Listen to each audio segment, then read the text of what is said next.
Hey, good morning, everybody. How is today? Are you living a self-loved Saturday?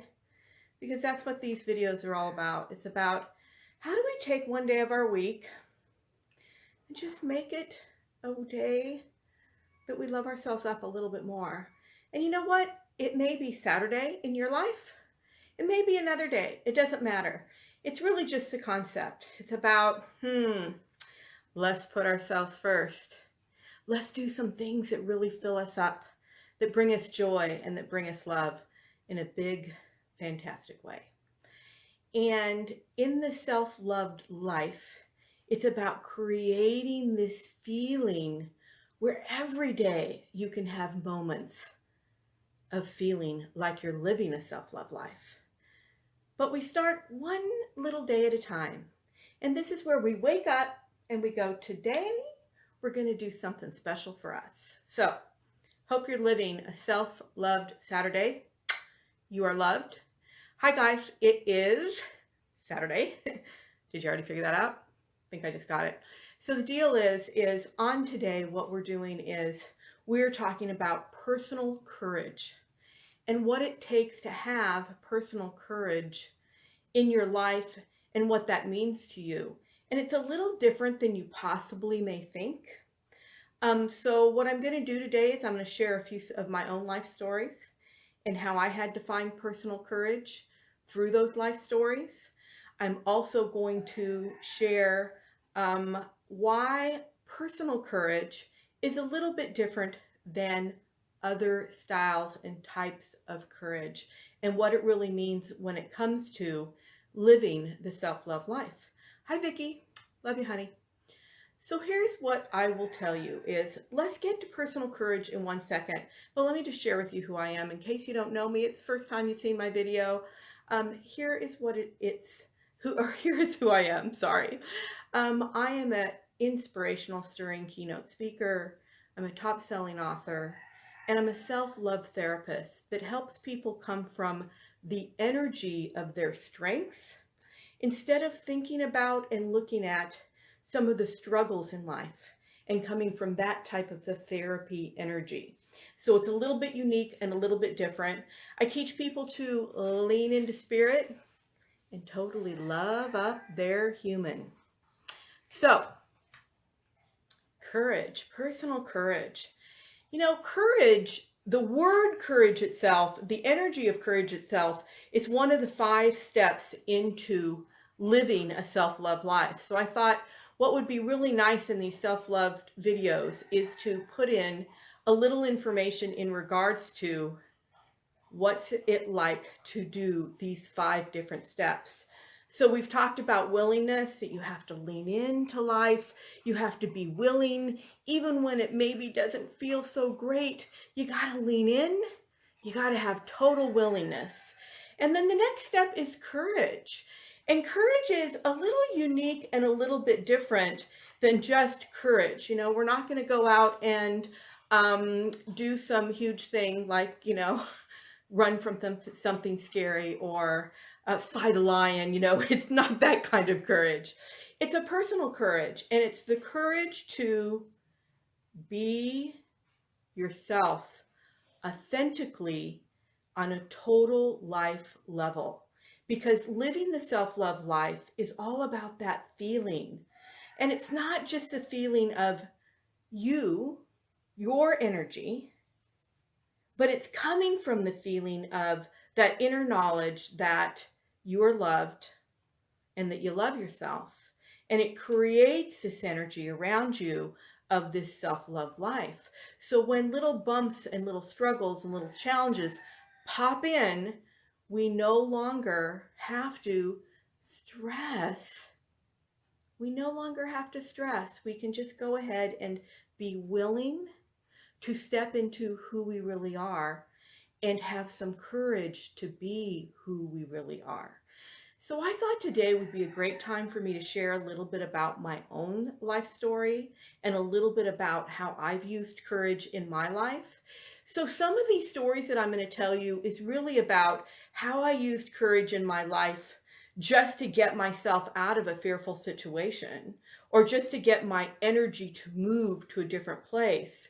But combined, what I've learned is when I've looked back at the times that I was really courageous in myself, in my life for myself, that I was creating the authentic being that I am, that I was leaning into who I really am here on this earth and what my path is.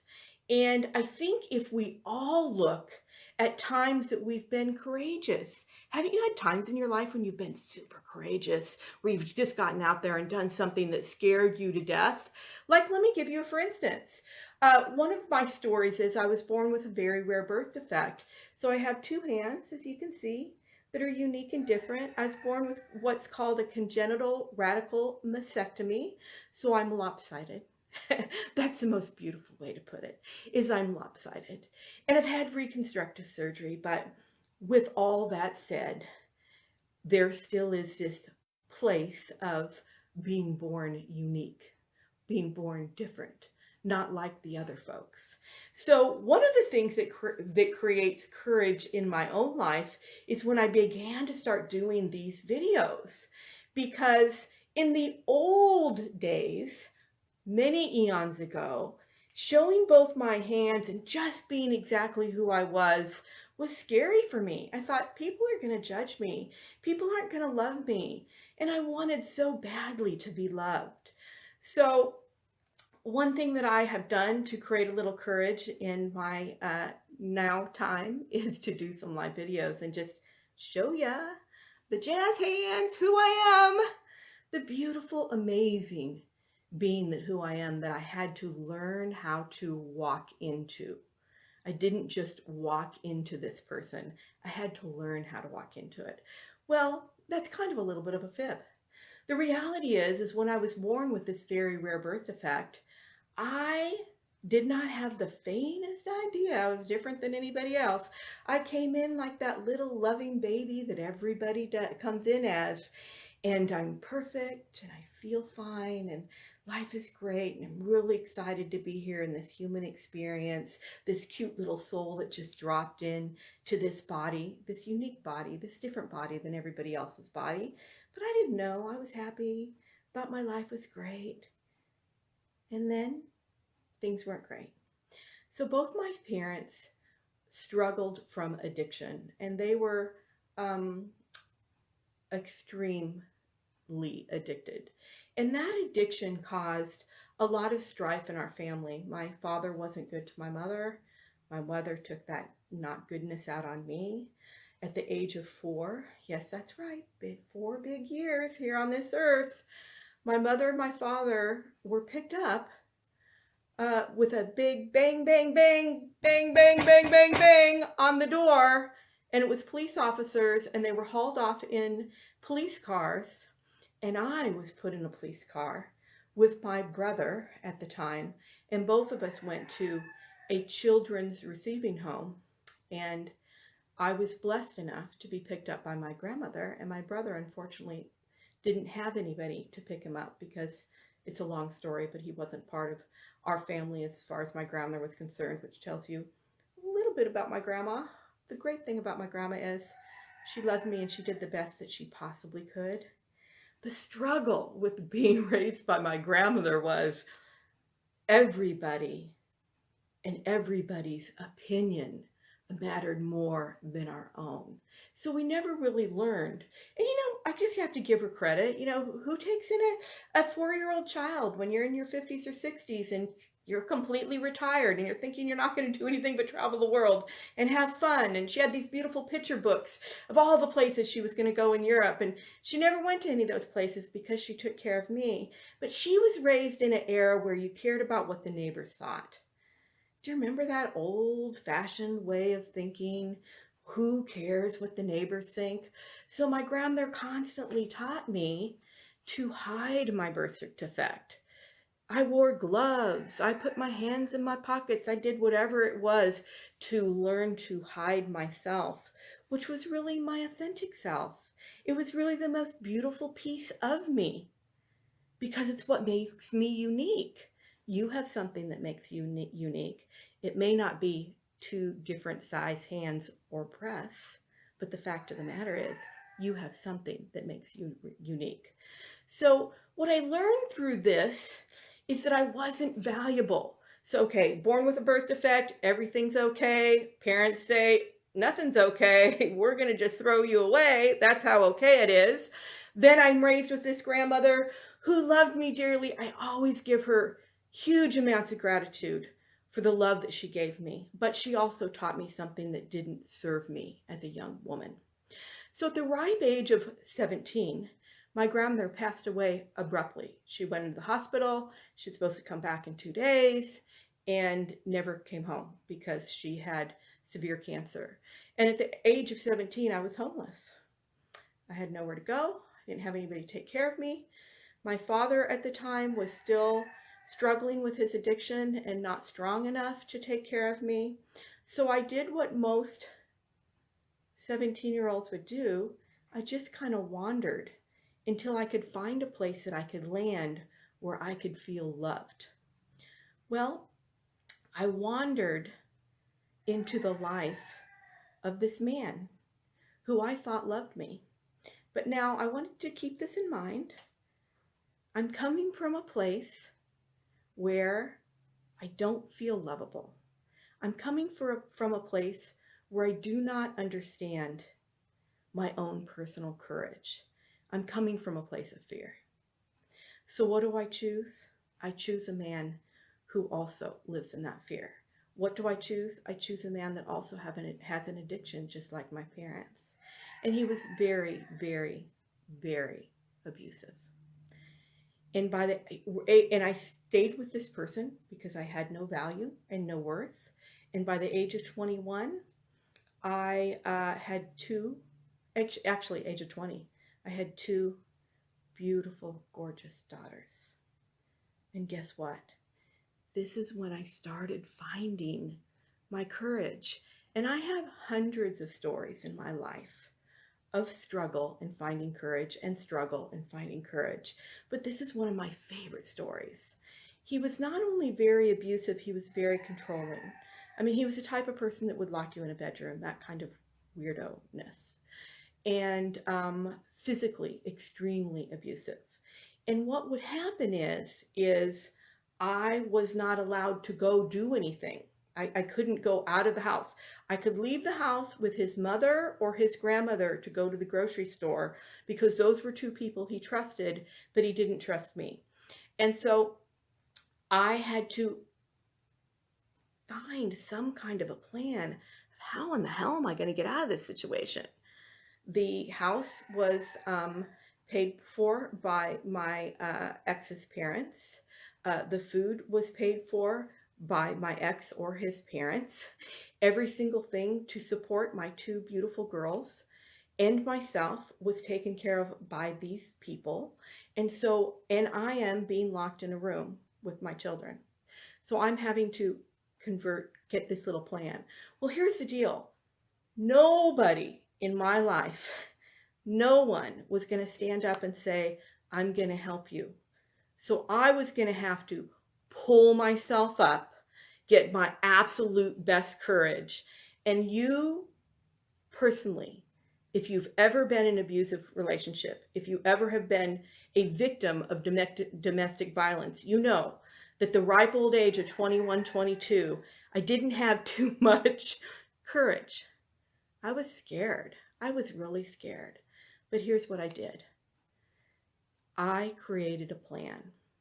Now, nobody was with me. My husband's parents didn't want me to leave this person. They didn't understand the physical and emotional abuse that I had gone through because they weren't there to see it.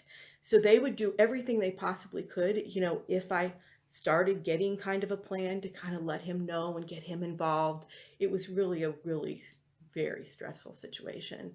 But the fact is, I created a plan. I had nothing. I had no money. I had nothing, but I got enough money to get a Greyhound bus ticket and move to another city that was a few hours away. I had 2 suitcases, one for my 2 girls and one for me. And we went to another city and we restarted our life. And I still had challenges and I still had struggles and I still had to climb my way up, but I got a job within 30 days. I took great care of my children. My children knew that they were completely, wonderfully loved. And I was able to do that because I created enough courage to run. And sometimes in life we have to do that. We have to do that. And again, I have so many different stories in my life about getting myself to better situations by just getting a little more courage. But this particular story, this one, is the story that really started my own personal life courage. And it's not about being courageous enough to get on a Greyhound bus and leave an abuser. It's about being courageous enough to be you. Totally, completely you. Not worry what other people think. Not care if your jazz hands don't match. And just be you. I know sometimes it's not that easy. I know sometimes it's a struggle. But when you commit to leaning in to this thing, the self-love life, remember number 2 out of the 5 steps is courage. It's the courage to be who you are wholeheartedly and not worry about what the neighbors think, not worry about what your best friend thinks, your husband thinks, whoever, your parents, whoever. You just have to get out there and do it. You have to kind of walk through the energy of that fear, lean into your spirit, love up your human, and be who you are in every single way. So today what I'm going to ask you to do, because every day, every time we do this Self-Love Saturday, I ask you to do some kind of a little bit of a challenge for yourself, right? And so the challenge today is look back at your life and say, where have I had courage? Where have I had enough courage to just stinking be me? You know, I have this big, huge story that I just told you that was really scary. I mean, I really tried to put as much frosting on the scary story as I possibly could, but it was a really scary time in my life. And I didn't know if I was going to make it out alive.